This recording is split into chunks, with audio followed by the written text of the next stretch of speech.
काली बहू और सास, एक बहू की दर्द भरी कहानी। नाजिया का रंग साफ नहीं था, इसलिए शादी के कुछ दिनों के बाद ही सास की ताने मिलना शुरू हो गए कि ये काली कलौठी बहू मेरी ही नसीब में लिखी थी। नाजिया की एक छोटी ननद भी थी जो हर वक्त किसी न किसी बहाने से नाजिया को बुरा भला कहा करती थी। एक दिन नाजिया किचन में काम कर रही थी कि उसकी ननद किचन में आकर कहने लगी, अरे भाभी, ये आप हो? मैंने समझा कि काम वाली बाई प्याज काट रही है। नाजिया ने मुड़कर अपनी ननद की तरफ देखा। उसके चेहरे पे मजाक वाली मुस्कुराहट थी। उस दिन के बाद से नाजिया ने खुद पे ध्यान देना शुरू कर दिया ताकि कोई उसे काम वाली बाई ना समझे, क्योंकि काम वाली बाई भी काली थी। लड़की चाहे गोरी हो या काली, उसे ईश्वर ने ही पैदा किया है, लेकिन हमारी सोसाइटी ने आज ये कानून बना रखा है कि हर काले रंग वाली लड़की बेचारी सारी उम्र दूसरे लोगों का मजाक बनती रहती है। एक दिन नाजिया अपनी बहन के यहाँ जाने के लिए तैयार हुई तो उसने लाल रंग का एक खूबसूरत सूट पहना, थोड़ा बहुत मेकअप भी कर लिया। वह हकीकत में देखने में फ्रेश और अच्छी लग रही थी। उसका पति घर के बाहर मोटरसाइकिल स्टार्ट किए उसका इंतज़ार कर रहा था। नाजिया जैसे ही अपने कमरे से बाहर निकली और सास की नज़र उस पर पड़ी तो सास ने मुंह ही मुंह में उसे कोसना शुरू कर दिया।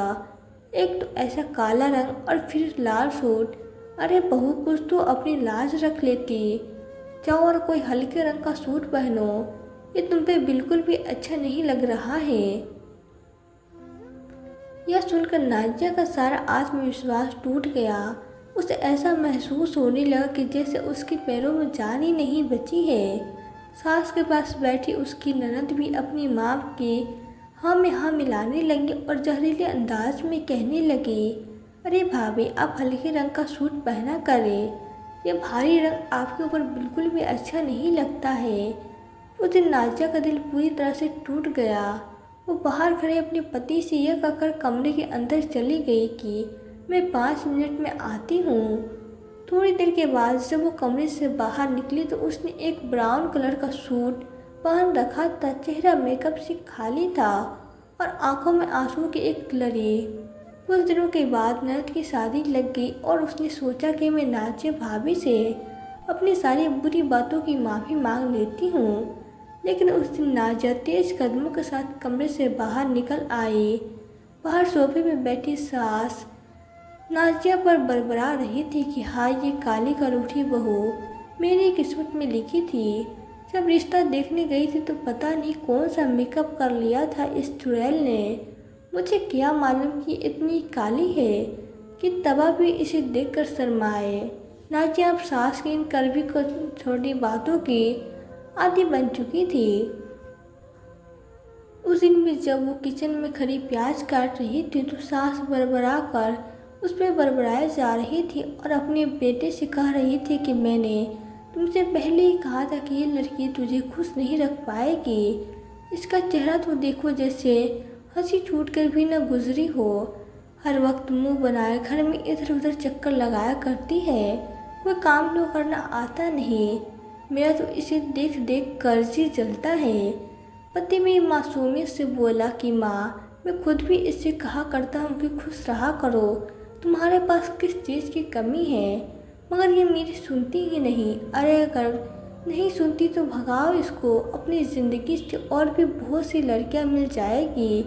मेरे शहजादे को उस वक्त घर के दरवाजे पर दस्तक हुई और एक मेहमान घर के अंदर आए। मेहमान के आने से सास की ज़बान रुकी और शायद नाजिया के आंसू भी। अरे नहीं, नाजिया तो अभी भी रो रही थी। उसकी आंखों में बराबर आंसू निकलते जा रहे थे।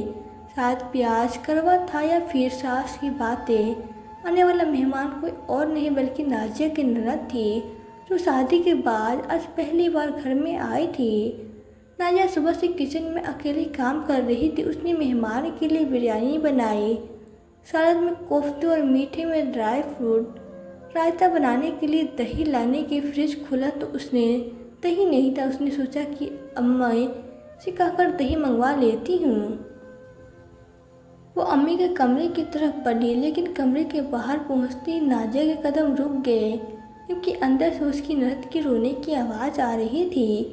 वो अपनी माँ से लिपट कर रो रही थी और कह रही थी कि मेरी सास मुझसे कह रही थी कि सिर्फ गोरा होने से कुछ नहीं होता, माँ बाप को कुछ काम करना भी सिखाना चाहिए। मेरी माँ सास मुझे जब भी देखती है तो मुझे कोसना शुरू कर देती है, हर वक्त बुरा भला कहा करती है। मेरी शादी को अभी सिर्फ 12 दिन ही हुए हैं। मेरा उस घर में दम घुटता है। कमरे के अंदर बैठो तो सास की बातें कि कमरे के बाहर घुसी रहती है, कोई काम नहीं करती, और बाहर निकलो तो अलग बातें कि इस जैसी फुहर बहू तो मैंने आज तक नहीं देखी। एक काम करने की तमीज़ नहीं। मेरी सास हर रोज़ मेरे पति से मेरी शिकायत लगाती है, और आज सुबह तो ऐसा हुआ कि मेरे पति ने सारे घर वालों के सामने मेरे गाल पे एक तमाचा मार दिया। कमरे के बाहर खड़ी नाजिया का दिल जैसे धड़कना भूल गया हो।